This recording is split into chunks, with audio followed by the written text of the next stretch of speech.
There's a photograph that hangs in the Pendleton family manor in rural Virginia.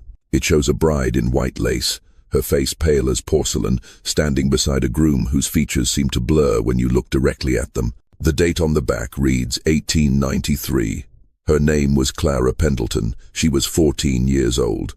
And according to every record, every witness account, every piece of testimony gathered over the next century, no one could ever remember meeting her husband before the wedding day. This wasn't an isolated incident. This was a pattern. For over 150 years, every firstborn daughter in the Pendleton family married at 14. Every single one.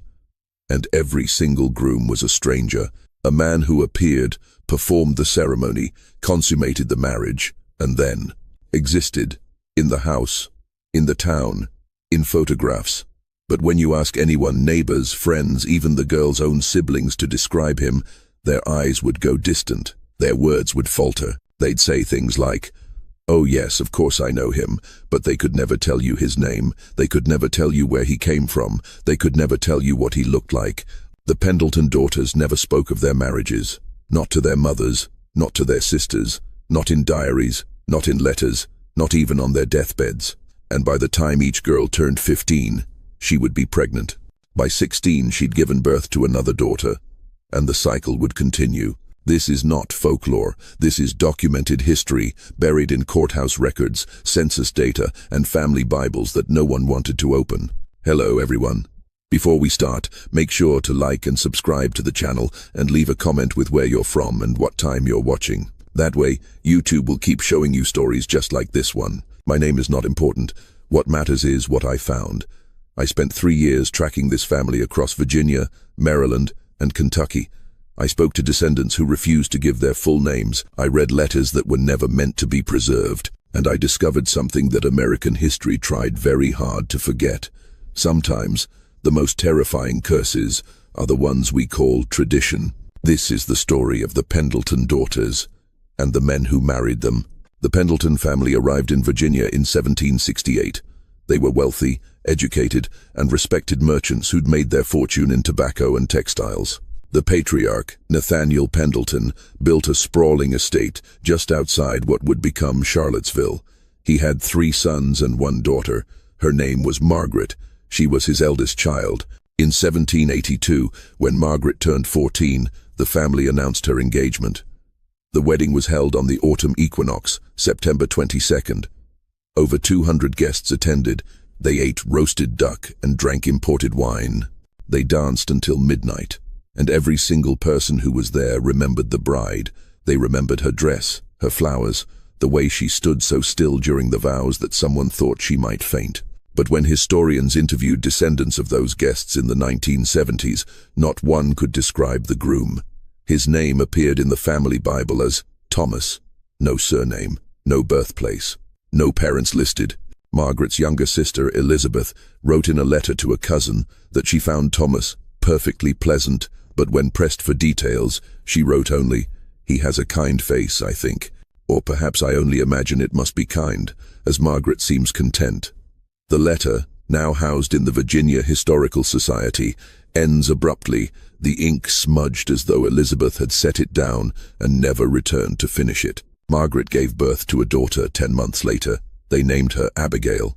Margaret lived to be 73 years old. In all those years, Thomas remained by her side. He appears in census records. He's listed as head of household. His occupation is marked as landowner. But there are no tax records in his name. No property deeds, no legal documents of any kind bearing his signature except the marriage certificate. When Margaret died in 1855, Thomas did not attend her funeral. He simply wasn't there anymore. Her children couldn't recall when they'd last seen him. One granddaughter would later write in her memoir that she remembered playing in her grandmother's house as a child and sensing that there was a man in the study, but she could never quite bring herself to knock on the door. Abigail Pendleton turned 14 in 1797.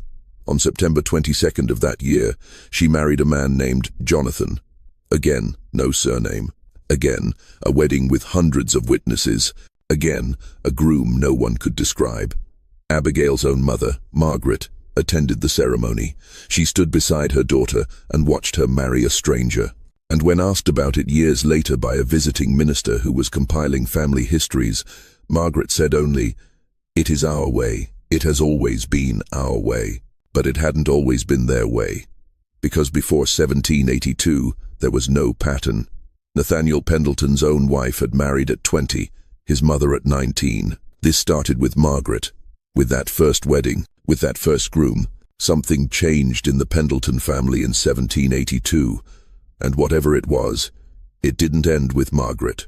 By 1823, the pattern had repeated itself 3 more times, each firstborn daughter, each wedding on September 22nd, each groom a phantom in the memory of everyone who met him. But it was Catherine Pendleton, born in 1809, who left behind the first real clue that something was deeply, fundamentally wrong.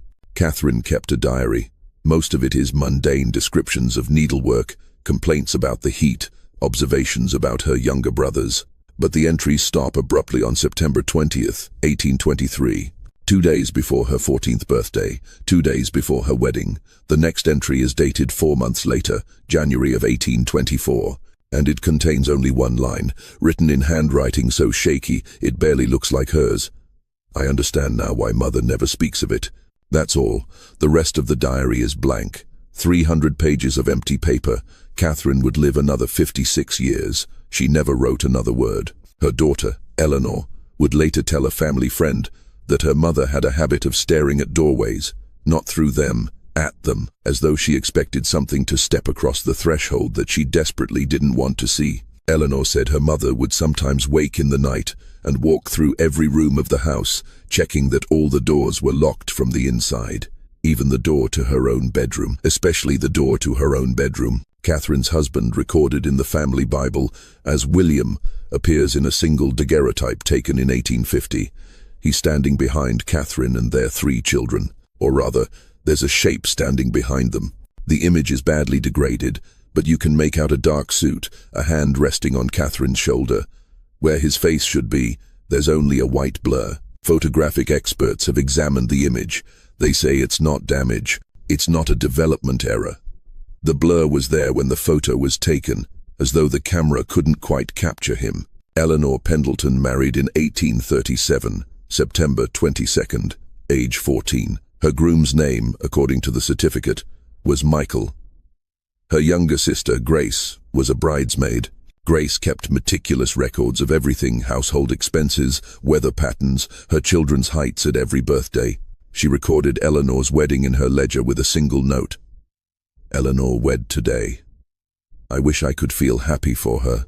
3 weeks after the wedding, Grace tried to visit her sister. The house was locked. She knocked for 20 minutes. She could hear movement inside, footsteps, the scrape of a chair, someone breathing on the other side of the door, but no one answered. Grace wrote in her ledger, "Eleanor would not open the door. I heard her voice. She said, 'Please go, I'm not allowed.' I asked who wouldn't allow it. She didn't answer. I heard a man's voice say something I couldn't make out, then silence." Grace never saw her sister alone again, not once in 43 years. This was the reality for the Pendleton daughters. Marriage at 14 wasn't just tradition, it was isolation, it was erasure. These girls were handed over to men whose very existence seemed to resist being known, being remembered, being seen. And the daughters who lived through it never warned the ones who came after. They never broke the silence. They never said, "Run." By the late 1800s, the Pendleton family had become something of a local legend in their corner of Virginia. But the legend wasn't about the marriages, it was about the wealth. The family never seemed to lose money. Crops never failed on Pendleton land, their businesses never collapsed, even during the financial panics that devastated their neighbors. When the Civil War tore through Virginia and left entire counties in ruins, the Pendleton estate emerged untouched. Not a single building burned, not a single field trampled.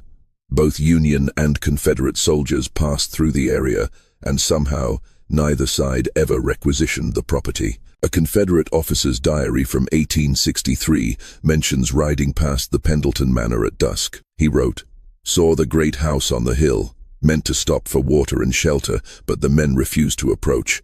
When I asked why, they said the place felt wrong, like we weren't welcome, like we were being watched by something that wasn't quite human. I felt it too, God help me. We rode on. The townspeople noticed, of course. They noticed that Pendleton daughters disappeared into their marriages and rarely came out. They noticed the strange, forgettable men who appeared every generation like clockwork. But whenever someone tried to ask questions, something peculiar happened. They'd forget what they were asking about.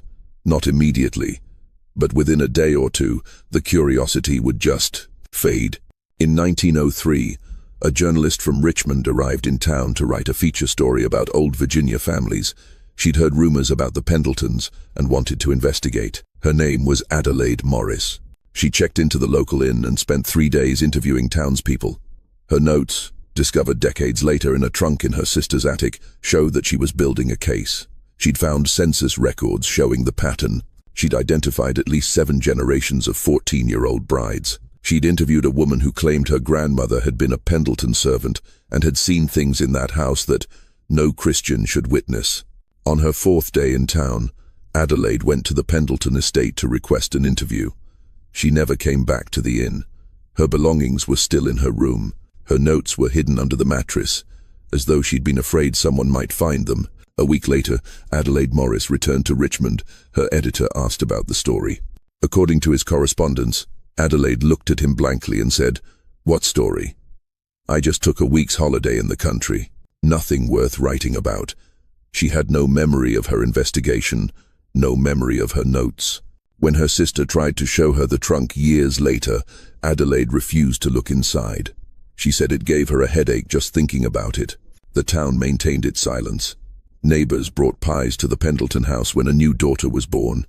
They attended the weddings every September 22nd. They saw the strange, blurred men standing at the altar, and then they went home and forgot to feel disturbed. This wasn't just a family secret.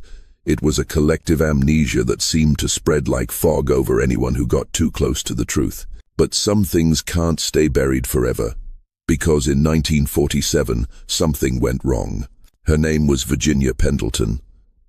Born in 1933, the eldest daughter of Rebecca Pendleton, and the man Rebecca had married in 1919, a man whose name appeared in records as David, and whom neighbors described as pleasant enough, though none could recall ever having a conversation with him. Virginia was different from her ancestors. She asked questions. She read everything she could find about her family history, and when she turned 13, in 1946, she went into the attic and found the wedding portraits. Row after row of pale girls in white dresses, standing beside grooms whose faces seemed to slide out of focus when you tried to look at them directly. She found her mother's portrait, her grandmother's, her great-grandmother's, all the way back to Margaret in 1782. Virginia's mother found her there, sitting on the dusty floor surrounded by photographs. According to a letter Virginia later wrote to a cousin, her mother didn't scold her. She didn't tell her to put them away. She just sat down beside her daughter and said very quietly, "It's not as terrible as you think it will be. You get used to it." Virginia asked what she meant. Her mother wouldn't elaborate, but that night, Virginia heard her parents arguing. Or rather, she heard her mother's voice, pleading. The other voice, her father's, presumably was so low and strange that Virginia couldn't make out words, only a sound like wind through a tunnel. Her mother was crying. She kept saying, "She's just a child, please, just a little more time." The next morning, Virginia's father was gone. Not dead, not moved away, just absent in a way that made the house feel larger and colder. Her mother wouldn't speak about it. But September 22nd was 11 months away, and Virginia understood with absolute certainty that if she stayed, she would stand at an altar and marry something that wore the shape of a man. So she ran. On a February morning in 1947, Virginia Pendleton took her grandmother's jewelry, $70 from the household money, and a bus ticket to Baltimore. She left a note that said only, "I'm sorry, I can't. Please don't look for me." The Pendleton family did not report her missing.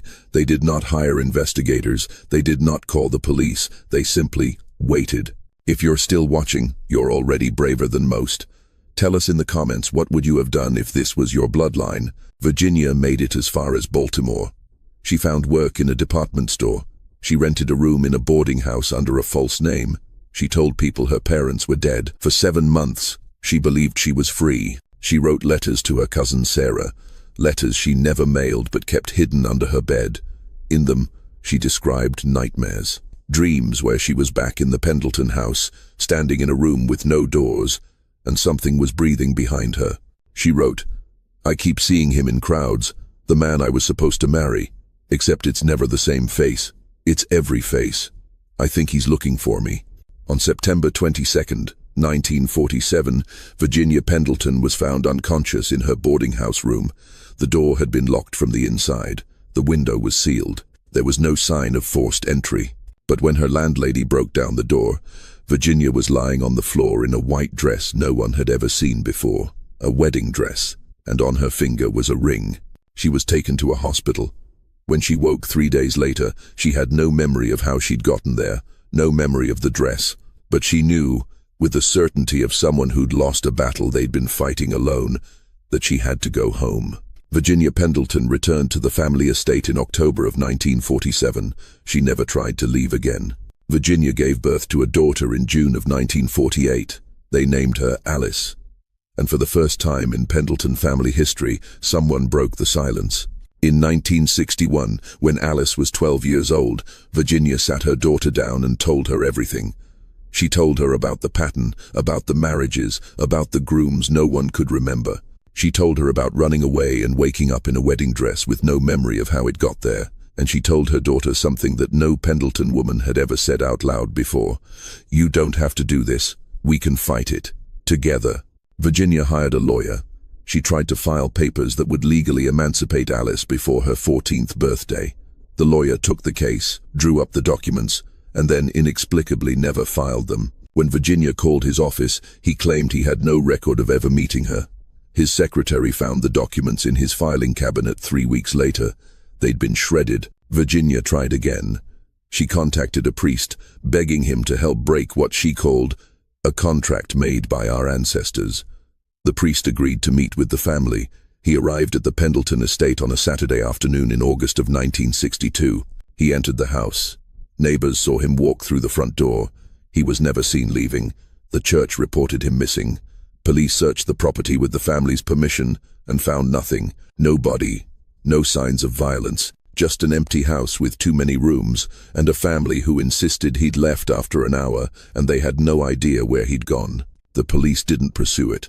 Later, the lead investigator would tell a reporter that he'd felt strongly they should drop the case, though he couldn't explain why. He said, "Every time I tried to write my report, I'd forget what I was writing about, like my mind just slid off the subject." Alice's 14th birthday was September 15th, 1962. The wedding was scheduled, as always, for September 22nd. Virginia spent those 7 days in a state of desperate, frantic action. She tried to drive Alice out of state. The car broke down 3 times in 3 miles. She tried to hide her daughter in the cellar. Alice sleepwalked back to her bedroom. She tried to board up the house, to keep whatever was coming from getting in. On the morning of September 22nd, Virginia woke to find her daughter already dressed in white. A seamstress in town, who later claimed she had no memory of making the dress, had delivered it during the night. Alice was standing in the parlor, perfectly still, her eyes open but distant, and beside her stood a man. Virginia never described what he looked like. In the one interview she gave, years later, to a folklorist studying Appalachian family traditions, she would only say, "He looked like a husband, like any husband, like the idea of a husband. But when I tried to see his face, really see it, my eyes hurt, like staring at the Sunday." The wedding took place in the Pendleton family chapel. 37 guests attended. Every single one of them remembered Alice. Not one could describe the groom. The marriage certificate listed his name as Robert. No surname, no birthplace, no witnesses who could verify his identity. Alice gave birth to a daughter in July of 1963. They named her Charlotte. And when Virginia held her granddaughter for the first time, she wept, because she knew. 14 years was all Charlotte would have. 14 years of childhood, of innocence, of freedom, and then the cycle would begin again.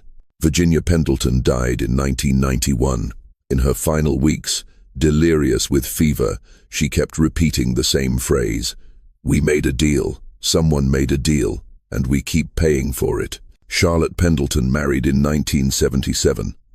September 22nd, age 14. By then the world had changed. Child marriage was illegal in Virginia, Social services existed.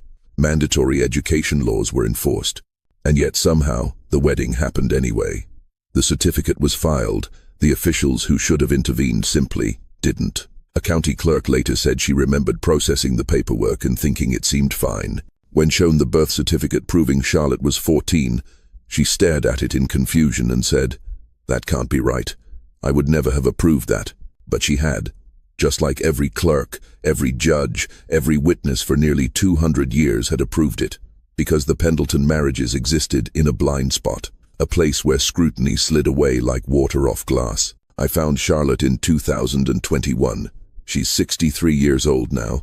She lives alone in a small house in Kentucky, far from the family estate. Her daughter, a woman named Elizabeth, born in 1978, cut off all contact with her mother 20 years ago. Charlotte wouldn't tell me why. She would only say, "She got out. That's all that matters." I asked Charlotte if she remembered her wedding day. She said yes. I asked her to describe her husband. She stared at me for a long moment, and then she said, "I've been married for 44 years. I see him every day, and I couldn't tell you what color his eyes are. I couldn't tell you his favorite food. I couldn't tell you a single story about his childhood, because he's never told me one. Or maybe he has and I just can't remember." She showed me a photo album, pictures of holidays, birthdays, ordinary moments. In every single photograph that should have included her husband, there's a figure, a shape, a presence, but your eyes won't focus on it. It's like trying to look at something in your peripheral vision that vanishes when you turn your head. I asked Charlotte the question I'd been trying to answer for 3 years. What are they? These husbands. These men who aren't quite men. She smiled. It was the saddest smile I've ever seen. "I don't know," she said. "My mother thought they were demons. My grandmother thought they were punishment for something our ancestor did. Me, I think they're exactly what they appear to be. Husbands, just from somewhere else. Somewhere that doesn't work the way our world does. And whatever deal was made in 1782, it's still binding. It's still being honored.